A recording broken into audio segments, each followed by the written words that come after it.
ಹ್ಮ್. ಆತ್ಮೀಯ ಸ್ನೇಹಿತರೆ, ಎಲ್ಲರಿಗೂ ನಮಸ್ಕಾರ. ಸ್ಪರ್ಧಾಕಾಸ್ಯ ಅಕಾಡೆಮಿಗೆ ತಮ್ಮೆಲ್ಲರಿಗೂ ಸ್ವಾಗತ. ಒಳ ಮೀಸಲಾತಿಗೆ ಸಂಬಂಧಪಟ್ಟಂತೆ ಒಂದಿಷ್ಟು ನಿಖರವಾಗಿರ್ತಕ್ಕಂಥ ಮಾಹಿತಿಯನ್ನ ತಮ್ಮ ಮುಂದೆ ಏನಪ್ಪಾ ಅಂತ ಪ್ರಸ್ತಾಪ ಮಾಡ್ತಾ ಇದ್ದೀನಿ. ನಾಳೆ ಸಂಪುಟ ಸಭೆ ಏನಿದೆಯಲ್ಲ, ಸೊ ಅಲ್ಲಿ ಮುಖ್ಯಮಂತ್ರಿಗಳು ಹೇಳಿದಂತೆ ನಾಳೆ ನಾವು ಸಂಪುಟದಲ್ಲಿ ಚರ್ಚೆ ಮಾಡ್ತೀವಿ, ಅದಾದ್ಮೇಲೆ ಡಿಸಿಷನ್ ತೆಗೆದುಕೊಳ್ತೀವಿ ಅಂತ ಏನ್ ಹೇಳಿದಾರಲ್ಲ, ಸೊ ಇದಕ್ಕೆ ಸಂಬಂಧಪಟ್ಟಂತೆ ನಾಳೆ ಆ ಇದು ಜಾರಿ ಆಗತ್ತಾ, ಅಥವಾ ಕ್ಯಾಬಿನೆಟ್ ಅಲ್ಲಿ ನಾಳೆ ಒಂದೇ ಕ್ಯಾಬಿನೆಟ್ ಅಲ್ಲಿ ಇದನ್ನ ಫೈನಲ್ ಮಾಡ್ತಾರ, ಅಥವಾ ಫೈನಲ್ ಆದ್ರೂ ಸಹ ಯಾರಾದ್ರೂ ಇದನ್ನ ಅಬ್ಜೆಕ್ಷನ್ ಮಾಡಿ ಕೋರ್ಟಿಗೆ ಹೋಗುವಂತ ಸಾಧ್ಯತೆ ಏನಾದ್ರು ಇದೆನಾ? ಈ ಮುಂಚೆ ನಾವೇನಪ್ಪಾ ಅಂದ್ರೆ ಬಹಳಷ್ಟು ಇದ್ರ ಬಗ್ಗೆ ಕೇಳಿದೀವಿ. ಇಲ್ಲ ಸರ್, ಅದು ಕೋರ್ಟಿಗೆ ಹೋಗತ್ತೆ, ಮತ್ತೆ ಬಹಳಷ್ಟು ಅದರಲ್ಲಿ ಅಸಮಾಧಾನ ಇದೆ. ಹಾಗಾಗಿ ಇದು ಜಾರಿ ಆಗೋದು ತುಂಬಾ ಏನಪ್ಪಾ ಅಂದ್ರೆ ಕಠಿಣ ಇದೆ ಅಂತೇಳಿ ಒಂದಿಷ್ಟು ಜನ ಅವಾಗ್ಲೇ ಏನಪ್ಪಾ ಅಂದ್ರೆ ಅಭಿಪ್ರಾಯಗಳನ್ನ ಹೇಳಿದ್ರು. ಸೊ ಇದಕ್ಕೆ ಸಂಬಂಧಪಟ್ಟಂತೆ ಒಂದಿಷ್ಟು ಅಭಿಪ್ರಾಯಗಳನ್ನ, ಒಂದಿಷ್ಟು ನಿಖರವಾಗಿರ್ತಕ್ಕಂಥ ಮಾಹಿತಿಗಳನ್ನ ನಿಮ್ ಮುಂದೆ ನಾನು ಇವತ್ತು ಹೇಳಲಿಕ್ಕೆ ಸೊ ಬಯಸ್ತೀನಿ.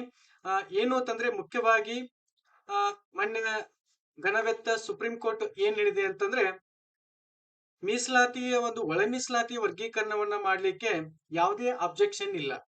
ಆಯಾ ರಾಜ್ಯ ಸರ್ಕಾರಗಳು ಇದನ್ನ ನಿಖರವಾಗಿ ನೀವು ಮಾಡಬಹುದು ಅಂತೇಳಿ ಸ್ಪಷ್ಟವಾಗಿ ಎಲ್ಲ ಒಂದು ಸರ್ಕಾರಕ್ಕೆ, ಎಲ್ಲಾ ಒಂದು ರಾಜ್ಯ ಸರ್ಕಾರಕ್ಕೆ ಸೂಚನೆಯನ್ನ ಕೊಟ್ಟಿದೆ. ಬಹಳಷ್ಟು 30 ವರ್ಷಗಳಿಂದ ಸೊ ಏನು ಎಸ್-ಸಿ ಸಮುದಾಯದ ಒಂದು ಬೇಡಿಕೆ ಇತ್ತು, ಅದು ಏನಪ್ಪಾ ಅಂದ್ರೆ ಇವಾಗ ಅದು ಒಂದು ಆಸೆ ಈಡೇರಿಸುವತ್ತ ದಾಪುಗಾಲು ಇಡ್ತಾ ಇದೆ. ತುಂಬಾ ಸಂತೋಷ. ಇನ್ನೊಂದು ವಿಚಾರ ಏನಂತಂದ್ರೆ, ಒಳ ಮೀಸಲಾತಿ ಇದು 101 ಜಾತಿಗಳನ್ನ ಮುಖ್ಯವಾಗಿ 5 ವರ್ಗಗಳಾಗಿ ಮಾಡಿದ್ದಾರೆ. 101 ಜಾತಿಗಳು ಏನಿದೆ ಎಸ್-ಸಿ ಸಮುದಾಯದಲ್ಲಿ, ಅಲ್ಲಿ 5 ಸಮುದಾಯಗಳಾಗಿ, 5 ವರ್ಗಗಳಾಗಿ ಏನಪ್ಪಾ ಅಂದ್ರೆ ವಿಂಗಡಣೆ ಮಾಡಿ ಒಂದು ಅತಿ ಹಿಂದುಳಿದ ಜಾತಿ ಅಂತೇಳಿ 1% ಅನ್ನ ಕೊಟ್ಟಿದ್ದಾರೆ. ಆಮೇಲೆ ಎಡಗೈ ಜಾತಿ ಲೆಫ್ಟ್ ಅಂತೇಳಿ 6% ಕೊಟ್ಟಿದ್ದಾರೆ. ಬಲಗೈ ರೈಟ್ ಅಂತೇಳಿ 5% ಅನ್ನ ಕೊಟ್ಟಿದ್ದಾರೆ. ಇನ್ನು 4ನೇ ಗ್ರೂಪ್ ಅಲ್ಲಿ ಬಂಜಾರ, ಬೋವಿ, ಕೊರ್ಚ, ಕೊರ್ಮ, ನಾನ್ ಟಚಬಲ್ ಜಾತಿಗಳು ಏನಿದಾವಲ್ಲ, ಸೊ ಅಲ್ಲಿ ಅವ್ರಿಗೆ ಏನಪ್ಪಾ ಅಂದ್ರೆ 4% ಅನ್ನ ಕೊಟ್ಟಿದ್ದಾರೆ. ಇನ್ನ ಆದಿ ಕರ್ನಾಟಕ, AKED ಅಂತ ಹೇಳಿ ಕರಿತೀವಲ್ಲ, ಆದಿ ಕರ್ನಾಟಕ, ಆದಿ ದ್ರಾವಿಡ, ಆದಿ ಆಂಧ್ರ ಜಾತಿಗೆ 1% ಅನ್ನ ಕೊಟ್ಟಿದ್ದಾರೆ. ಇದು ಹೆಚ್ಚು ಕಡಿಮೆ ಸೊ ಹಿಂದೆ ಏನು ಸದಾಶಿವ ಆಯೋಗದ ಒಂದು ವರದಿ ಏನಿತ್ತು, ಅದೇ ಪ್ರಕಾರನ ಹಂಚಿಕೆ ಆಗಿದೆ. ಟೋಟಲ್ 17% ಅಲ್ಲಿ ಒಳ ಮೀಸಲಾತಿಯನ್ನ ಆಯಾ ಒಂದು 101 ಜಾತಿಗಳಲ್ಲಿ 5 ವರ್ಗಗಳನ್ನ ಮಾಡಿ, ಸೊ ಅದಕ್ಕೆ ಏನಪ್ಪಾ ಅಂದ್ರೆ 17% ಅನ್ನ ಸೊ ಹಂಚಿಕೆಯನ್ನ ಮಾಡಿದ್ದಾರೆ. ಸೊ ಇದು ಈಗಿರ್ತಕ್ಕಂಥ ನಿಖರವಾಗಿರ್ತಕ್ಕಂಥ ಮಾಹಿತಿ. ಸರ್, ಇದೆಲ್ಲ ಆಯ್ತ್ರಿ, ನಾವೆಲ್ಲ ನೋಡಿದೀವಿ, ಇದನ್ನ ಹಿಂದ್ಗಡೆ ಹಿಂದಿನ ನ್ಯೂಸ್ ಅಲ್ಲಿ ನೋಡಿದೀವಿ. ಸೊ ಒಳ ಮೀಸಲಾತಿ ನಾಳೆ ಜಾರಿ ಆಗತ್ತಾ? ಜಾರಿ ಆದ್ರೆ ಯಾವಾಗ ಆಗತ್ತೆ? ನೇಮಕಾತಿಗಳು ಯಾವಾಗ ಆರಂಭ ಆಗುತ್ತೆ? ಸೊ ಕೋರ್ಟ್ ಹೋಗುವಂತದ್ ಸಾಧ್ಯತೆ ಏನಾದ್ರು ಇದೆನಾ ಅನ್ನುವಂತ ವಿಚಾರಕ್ಕೆ ಸಂಬಂಧಪಟ್ಟಂತೆ, ಸೊ ಒಳ ಮೀಸಲಾತಿ ಅದು ನಾಳೆ ಕ್ಯಾಬಿನೆಟ್ ಅಲ್ಲಿ ಅಪ್ರೂವಲ್ ಆಗ್ಬೋದು, ಆಗದೇನೂ ಇರ್ಬೋದು, ಅಥವಾ ನೆಕ್ಸ್ಟ್ ಕ್ಯಾಬಿನೆಟ್ ಅಲ್ಲಿ ಅಪ್ರೂವಲ್ ಆಗುತ್ತೆ. ಇವಾಗ ಏನಪ್ಪಾ ಅಂದ್ರ ಪ್ರತಿ ಗುರುವಾರ ಕ್ಯಾಬಿನೆಟ್ ನಡೆಯುತ್ತೆ. ಸೊ ಅಲ್ಲಿ ನಿಮಗೆ ಒಂದು ಸ್ಪಷ್ಟವಾಗಿರ್ತಕ್ಕಂಥ ಮಾಹಿತಿ ಏನಂತಂದ್ರೆ, ಈ ಒಳ ಮೀಸಲಾತಿ ಅನ್ನ ಅಕ್ಸೆಪ್ಟ್ ಮಾಡ್ಕೊಳ್ಳಿಕ್ಕೆ ಇರ್ತಕ್ಕಂಥ ಅಡೆತಡೆಗಳು ಯಾವುವು, ಏನಾದ್ರೂ ಇದೇನಾ ಅಡೆತಡೆಗಳು ಅಂತೇಳಿ ನೋಡಿದಾಗ, ಸ್ನೇಹಿತರೆ, ಮುಖ್ಯವಾಗಿ ಈ ಒಳ ಮೀಸಲಾತಿಯನ್ನ ಜಾರಿಗೊಳಿಸುವಲ್ಲಿ ಬಹಳ ಒಂದು ಸುಪ್ರೀಂ ಆಗಿರ್ತಕ್ಕಂಥ ಅಧಿಕಾರವನ್ನ ಸುಪ್ರೀಂ ಕೋರ್ಟ್ ರಾಜ್ಯ ಸರ್ಕಾರಕ್ಕೆ ಕೊಟ್ಟಿದೆ. ಹಾಗಾದ್ರೆ ಒಂದು ಅಡೆತಡೆ ಏನಿತ್ತಲ್ಲ, ರಾಜ್ಯ ಸರ್ಕಾರಕ್ಕೆ ಪವರ್ ಅನ್ನ ಕೊಟ್ಟಿದೆ. ಅದಕ್ಕೆ ಏನಪ್ಪಾ ಅಂದ್ರೆ ರಾಜ್ಯ ಸರ್ಕಾರ ಸಂಪೂರ್ಣವಾಗಿ ಇದನ್ನ ಒಳ ಮೀಸಲಾತಿಯನ್ನ ಜಾರಿಗೊಳಿಸಬಹುದು. ಆಲ್ರೆಡಿ ಬಹಳಷ್ಟು ರಾಜ್ಯಗಳಲ್ಲಿ, ಪಂಜಾಬ್ ಆಗಿರ್ಬೋದು, ಆಮೇಲೆ ತಮಿಳುನಾಡಿನಲ್ಲಂತೂ ಬಹಳಷ್ಟು ಹಿಂದೆ ಏನಪ್ಪಾ ಅಂದ್ರೆ ಇದನ್ನ ಜಾರಿಗೊಳಿಸಿದ್ದಾರೆ. ಬೇರೆ ರಾಜ್ಯಗಳು ಆಂಧ್ರ, ಆಮೇಲೆ ತೆಲಂಗಾಣದಲ್ಲಿ ಸೊ ಈ ಪ್ರಸ್ತುತ ಏನಪ್ಪಾ ಅಂದ್ರೆ ಅಸ್ತಿತ್ವಕ್ಕೆ ಬಂದಿದೆ.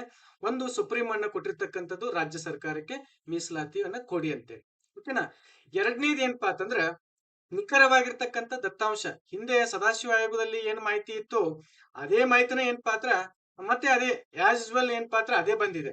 ಸೊ ಅಂದ್ರೆ ನಿಖರವಾಗಿರ್ತಕ್ಕಂಥ ದತ್ತಾಂಶ ಬಂದಿದೆ. ಯಾವುದೇ ರೀತಿ ಅಡೆತಡೆಗಳು ಬರೋದಿಲ್ಲ. ಯಾರೇ ಕೋರ್ಟಿಗೆ ಹೋದ್ರೂ ಸೊ ಅದು ಫಾಲ್ಸ್ ಆಗತ್ತೆ. ಅಂದ್ರೆ ಯಾರೇ ಏನಪ್ಪಾ ಅಂದ್ರೆ ನಮ್ದು ಹಿಂಗೈತಿ, ನಮ್ದು ಹಂಗೈತಿ ಅಂತ ಅನ್ನಕ್ ಬರಲ್ಲ. ಯಾಕಂದ್ರ ಸುಮಾರು 60 ದಿನಗಳ ಕಾಲ ಸಾವಿರಾರು ರೂಪಾಯಿಗಳ ಅಂದ್ರೆ ಸರ್ಕಾರ ಒಂದು ನಿಖರವಾಗಿರ್ತಕ್ಕಂಥ ಮಾಹಿತಿಯನ್ನ ಕಲೆಕ್ಟ್ ಮಾಡ್ಕೋಬೇಕು ಅಂತೇಳಿ 60 ದಿನಗಳ ಕಾಲ ಶಿಕ್ಷಕರನ್ನ ನೇಮಿಸಿ ಏನಪ್ಪಾ ಅಂದ್ರೆ ಈ ಗಣತಿಯನ್ನ ಮಾಡಿದೆ. ಹಾಗಾಗಿ ಇದು ನಿಖರವಾಗಿರ್ತಕ್ಕಂಥ ದತ್ತಾಂಶ. ಯಾರು ಬೇಕಾದ್ರೂ ಕೋರ್ಟ್ಗೆ ಹೋಗ್ಲಿ, ಇದು ಏನಪ್ಪಾ ಅಂದ್ರ ನಾವು ಅಥೆಂಟಿಕ್ ಆಗಿ ಮಾಡಿದೀವಿ ಅಂತ ಹೇಳಿ ಆಗತ್ತೆ. ಓಕೆನಾ? ಸೊ ಇಲ್ಲಿ ಯಾವ್ದೇ ಪ್ರಾಬ್ಲಮ್ ಬರೋದಿಲ್ಲ. 100ಕ್ಕೆ 100 ಬರೋದಿಲ್ಲ. ಯಾರು ಬೇಕಾದ್ರೂ ಕೋರ್ಟ್ಗೆ ಹೋದ್ರು ಬರೋದಿಲ್ಲ. ಇನ್ನು ನೆಕ್ಸ್ಟ್ 3ನೇ ಪಾಯಿಂಟ್ ಏನಂದ್ರ ನಿವೃತ್ತ ನ್ಯಾಯಮೂರ್ತಿಗಳಿಂದ ಯಾರೋ ಯಾವ್ದೋ ಸಂಸ್ಥೆ ಮಾಡಿದೆ, ಇದನ್ನ ಅಬ್ಜೆಕ್ಷನ್ ಮಾಡಿ ನಾವು ಕೋರ್ಟ್ಗೆ ಹೋಗಬಹುದು, ಅಥವಾ ಬೇರೆ ಯಾರೋ ರಾಜಕಾರಣಿಗಳಿಂದ ಆಗಿದೆ ಅಂತ ಅನ್ನಕ್ ಬರೋದಿಲ್ಲ. ಇದು ನ್ಯಾಯಮೂರ್ತಿಗಳಾಗಿರ್ತಕ್ಕಂಥ ನಾಗಮೋಹನ್ ದಾಸ್ ಅವರು ಅವರ ಒಂದು ಏಕ ಸದಸ್ಯತ್ವದ ಒಂದು ಪೀಠದಲ್ಲಿ ಏನಪ್ಪಾ ಅಂದ್ರ ಇದು ರಚನೆಯಾಗಿದೆ.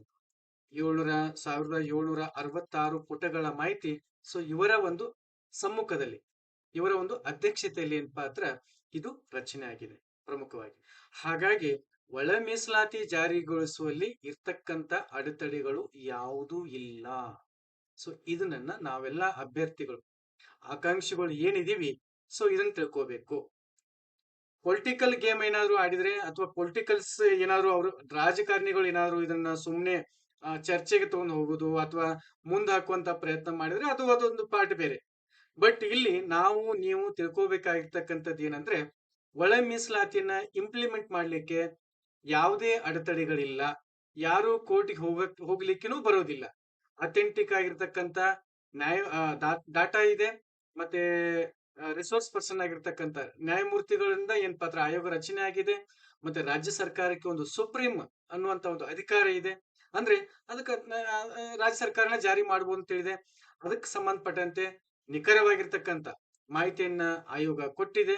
ಇದನ್ನ ಇಂಪ್ಲಿಮೆಂಟ್ ಆಗತ್ತೆ, ನಾಳೆ ಆಗ್ಬಹುದು ಅಥವಾ ಮುಂದಿನ ಕ್ಯಾಬಿನೆಟ್ ಅಲ್ಲಿ ಆಗ್ಬಹುದು.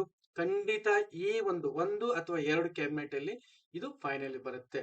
ಅಥವಾ ಇದನ್ನ ಹೊರತುಪಡಿಸಿ ಏನಾದ್ರೂ ನಾವು ನೇಮಕಾತಿಗಳನ್ನ ಡಿಲೇ ಮಾಡ್ತೀವಿ ಅಂತಂದ್ರೆ, ಸೊ ಅದು ಸರ್ಕಾರಕ್ಕೆ ಕೆಟ್ಟ ಹೆಸರು ಬರುತ್ತೆ. ಮತ್ತೆ ಅದಕ್ಕೆ ಸಂಬಂಧಪಟ್ಟಂತೆ ನಿಮಗೆ ಮುಂದಿನ ದಿನಗಳಲ್ಲಿ ನಾನು ಮಾಹಿತಿ ಕೊಡ್ತೀನಿ.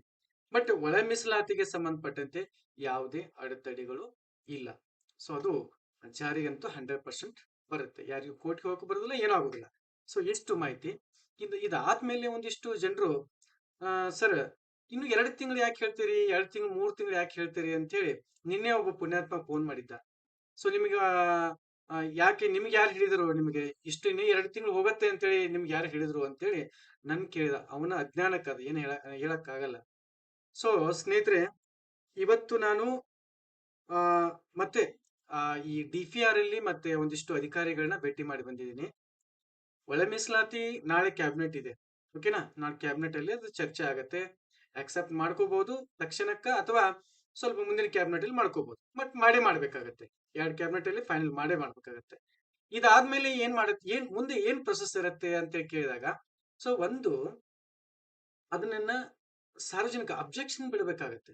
ಚರ್ಚೆ ಮಾಡಿ ಕ್ಯಾಬಿನೆಟ್ ಅಲ್ಲಿ ಅಪ್ರೂವಲ್ ಕೊಟ್ಟು ಅಬ್ಜೆಕ್ಷನ್ ಗೆ ಒಂದು 15 ಡೇಸ್ ಬಿಡ್ಬೇಕಾಗತ್ತೆ. ಸಾರ್ವಜನಿಕ ಏನದಾವಲ್ಲ ಅಬ್ಜೆಕ್ಷನ್ ಗೆ, ಅದಕ್ಕೆ ಏನ್ ಪಾತ್ರ 15 ಡೇಸ್ ಬಿಡಬೇಕಾಗತ್ತೆ. DPR ಮಾಡ್ಬೇಕ್ರಿ ಅದನ್ನ. TPER ಅಂತ ಹೇಳಿ ಅದನ್ನ ಎಲ್ಲ ಒಂದು ಕಾಸ್ಟ್ ಅನ್ನ ರೀಸೆಪಲ್ ಮಾಡ್ಬೇಕು. TPR ಮಾಡ್ಬೇಕು.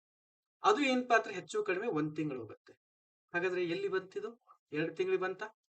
ಸೊ ಇದು ಫಾಸ್ಟ್ ಆಗಿರ್ತಕ್ಕಂಥ ಒಂದು ಮೆಥಡ್ಸ್ ಅಲ್ಲಿ ನಮ್ಗೆ 2 ತಿಂಗಳು ಬಂತು.